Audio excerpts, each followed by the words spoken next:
Hello, I bring you greetings this day, the 1st of May 2022. I want to appreciate God for your life. And the one talking is Daniel Atibi, the founder of Voice of Restoration International. Today, I want to talk about the impact of strikes in our West Nile community. I want to first of all stand in solidarity with all the schools that have been affected by the strikes that happened in first term. As a matter of fact, 35 schools went on strike in West Nile, and it has really grossly affected both parents, teachers, and even the learners.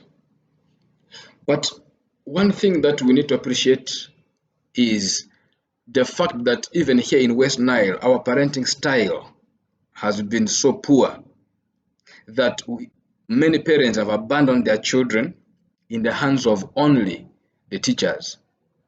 And even here in West Nile still, so many parents are not living together, either through separation or divorce. And the fathers think by merely sending school fees for the boys and the girls who are not living with them will help. And as a result, you see that a lot of things have happened. These children are not groomed by their parents. Men are living with uncles and aunties, and the lifestyle they are having is different. Number two, the fact that even here in West Nile, many communities do not prioritize education because we value early marriage more than education here in West Nile. We value other things to school and education. That explains why you have a lot of high rate dropout of students, both primary and secondary.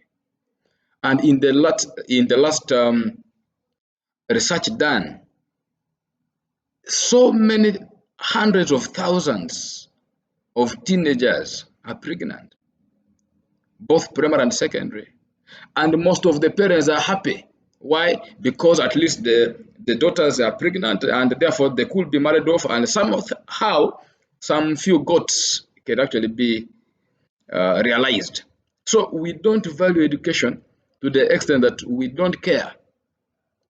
And even these students who went on strike for petty issues, disco, food, entertainment. And when you look at all these issues, I can conclude that these are just petty issues, but there could be underlying factors that we are not seeing. You cannot say you are going for strike just because of food, just because of no disco, just because you want to watch football, Premier League, and therefore if it's not there, then you're going home. There could be other issues that we are not understanding, but these issues are there, you know. So, but to me, we are reaping the result of our family settings. We are reaping the results. And everything starts and ends in the family. If the families are broken, then we don't expect anything serious to come. So we need to put together all our sides. We need to put strategies. We need to see how these things can actually come into play. Otherwise, why is that only it is West Nile that has had all this huge number of strikes? Why not other regions? Why not in the north? Why not in the central? Why not in the south? If it is about COVID was not only in West Nile, you know, but something surely has been wrong, and it is something that we need to begin to dig. It is time for us to dig deep down and find out why are things like this. And also, some of our parents, the way we've raised the children, we've not let them understand that in life they are failures. You can fail, but still then you can succeed. We have not taught this to our children. That explains why when school X loses to school Y, because we are not raised to understand that we can fail or we can lose and still we can win, then we think when we lose, then we go for revenge, to fight. That explains why some of these issues came as a result of football. Losing to the neighboring school brings an issue, and then we go and then we begin to fight, we begin to the extent even of killing, you know. And this is coming from failing to understand, and it is still coming from home. Because if at home you are not being told that some things can be like this and that, then how will you know? Also, some of our homes, we know that the only way to solve a problem is by fighting, is by quarrels. And when we transfer this, it is automatic. And by the way, I want to say this, I'm not afraid to say this. All of those students who are involved in the strikes and all whatever they have done, it is a direct reflection of who their parents are. Yes, if you are the parent of this child who has misbehaved in school, then it is your responsibility, because I've never seen a dog give birth to a cat. Some of these issues are, are generational. Some of these issues are from the genes. Some of these issues are because of the poor parenting, because of all these issues that are coming up. However, I'm not supporting the boys for their poor handling of issues, but I'm just trying to say, where are all these issues coming from? When the children say, okay, there is ABCD, can we give them a listening ear? Can we hear what they're saying before we begin to put things here and there? You know, is it now time for us to begin to check also? We may blame the students, but actually, when some issues could have come from the administration, we could blame administration when some of these issues are coming from staff. We could blame staff when these issues are coming from the students. One thing I want to say this, please, teachers and administrators, the students you have received now are not the same students you received 2 years ago. Right now, you have received mothers, you have received fathers, you have received drug addicts, you have received hooligans, you have received all crop of people in the 2 years standstill due to COVID. And when we are coming back, then we need to still look at how can we best help to harmonize all this kind of group of people. And one other thing I want to let us appreciate is, I know the speed at which now most schools are trying to catch up with the lost period. And most of these students are traumatized. You know, trauma is not a sickness, but trauma can turn out to be a sickness. Because trauma is just the response or reaction to an abnormal thing that happens to anybody, you know. And because of trauma, anything can happen if it is not handled well. Because hurt people will hurt others. Because what happens is, during trauma, there are two things that happens. Either you act in or you act out. So if you act in, then that means you will find yourself in either a place of addiction, you find yourself in a place of alcohol and drugs, you find yourself in a place of gambling, you have yourself in a place of working, risky sexual behaviors, depression, sadness, withdrawal, hopelessness, feeling of numbness, anxiety, self-blame, shame. All these things come up. You have pain in the physical body, you have pain, headache, change of appetite, weaknesses, all these things when you are acting in. Then what happens when you act out? Then you have the criminal behaviors and the violent acts, and that's exactly what these boys have done. The violent acts, you know. Because when these students have destroyed property worth hundreds of millions of shillings, now the question is, who is going to recover all this? You know, we have aggression, we have blaming others, we have the irritability, we have, you know, issues here and there. And even this can be at home, domestic violence. Look at how domestic violence is here in West Nile. Let's look at it. You know, the issues of sexual abuse, repetitive conflicts, all of these are just direct reflection of what has been there. The unresolved issues, the issues of trauma, the issues that have not been resolved, brings all of these issues. However, I think it's time for us to be asking hard questions. Ask yourself, all of these 35 schools in West Nile that went on strike, all of these schools are either directly founded by, or directly founded or indirectly founded by religious institutions. Most of these schools are either Catholic schools, are either Anglican schools, are either Christian schools, are either Muslim schools, you know. All these schools. Now the question I'm asking is, now that these schools have gone on strike, despite all of these religious backgrounds, now my question is, how relevant are these religious institutions? How relevant is the religion in the lives of the young people? How relevant is it? How relevant? It is time for us to check all aspects spiritually. How relevant is it? Because if in one school something is happening, and then this is happening, and yet it is founded on some principles. Now I'm asking myself, has these moral principles, has these moral beliefs, have these tenets of faith, are they in the life of these children? Are they in the lives of these youths? How is religion relevant in our today's society? It is something that we need to address.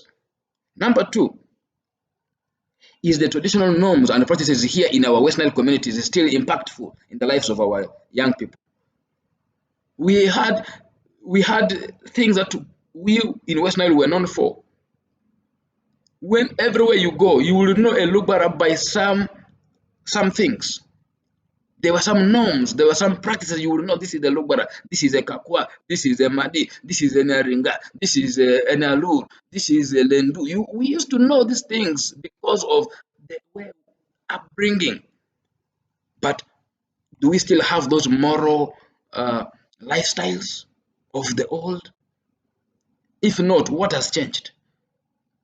Those days, our forefathers will sit around fire. We will share issues. Right now, which community has still those practices where the elders speak to the young people? Where is it? Which community has it? I think it's time for us to go back to our roots. Number three, I know many of these 35 schools, all the 35 schools, after asking who were the ringleaders, after identifying the ringleaders were sent away. Yeah, sending the students away, all the bad boys, all the bad girls. At that time, I'm asking myself, was it reactional or it was response? It was a way of responding by sending these boys and the girls away. Is that a solution, or we are just trying to cover up? Have we been able to sit with these people who we have identified as ringleaders to find out why? Have we taken time to sit with these people to hear what they're saying? What if the teachers are behind some of these strikes and then the boys quickly were sent away? Yet these teachers have remained in that particular school. What if the teachers are the ones who are inciting this violence? I'm talking from a place of experience because I've been there. I've been in administration and I know how some teachers had gone behind me to go and mobilize the students to strike so that they didn't like me to be the administrator in that school. But thank God that time the strike was aborted because the students who were talked to, they didn't see any problem with me as their teacher and as their administrator. But the teachers had issues with me, personal issues moreover.